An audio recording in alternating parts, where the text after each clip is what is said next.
I want to apologize to our readers/consumers for my perception on why the Cowboys lost the game, because listening to owner Jerry Jones on his weekly radio segment this morning, I found out I was wrong.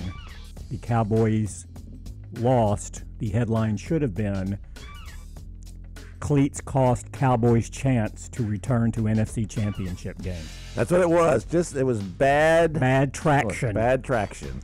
If bad cleats cost them the championship, then somebody who provides the cleats ain't going to have employment next year.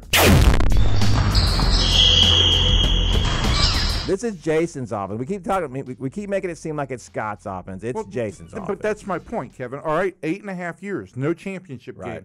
Do you have a coach who is what he is? You can't blame that all on Jason, though. You can't. Listen. Who's providing him those players? It wasn't until recently that he part started doesn't getting those matter. players. That part doesn't matter. No, because the players owner, don't matter. The owner is not going to change. The guy who is providing. Are you talking about what should happen or what could happen?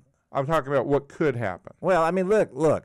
To me, there's no reason to get rid of Jason Garrett at this point. I'm not even sure there's any reason to get rid of Scott Linehan. What I'm saying is that can't you guys look at this offense and see what happened and what went wrong this year, and can't you at least look at the times that you were successful and say, maybe we should do more of that? Okay, and before we get into what was successful and what they could do more of, this is the question that I posed on Twitter at the end of the game Saturday night. Or not, it was a statement, and I got a lot of blowback, that I did not see glaring issues. Not that this is exactly...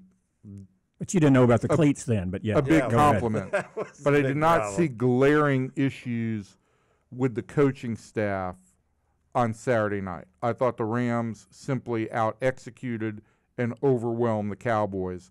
You can find very few to no examples of a staff that is in place that long, and if they haven't, go Marvin back and Lewis. look. Marvin is Lewis. the only one, yeah, and he's not there anymore. Right. But look how long that. But every other team that wanted a title did it early in the coach's tenure, and then they got back. You rarely see anyone go on this long without having at least gotten to a championship game. And so then you say, well, what is the ceiling, and why do we keep hitting our head against it? And you have to look at the coaching staff and management in place.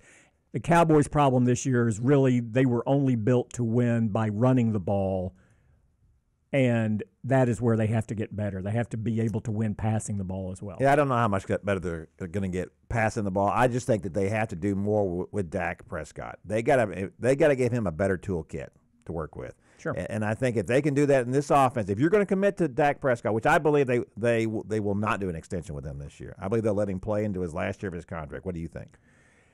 If they did that, it's not because of any doubts in their mind. It will be because they want to use that money to get better players around him and then say, listen, we're going to take care of you. Let's go ahead and let's focus this money here. And why wouldn't you do that? Let's run this out as long as we can. Now the extension would start after, and but it's there are different ways to play it. But Dak Prescott is going to get a very large contract from the Cowboys. Yeah,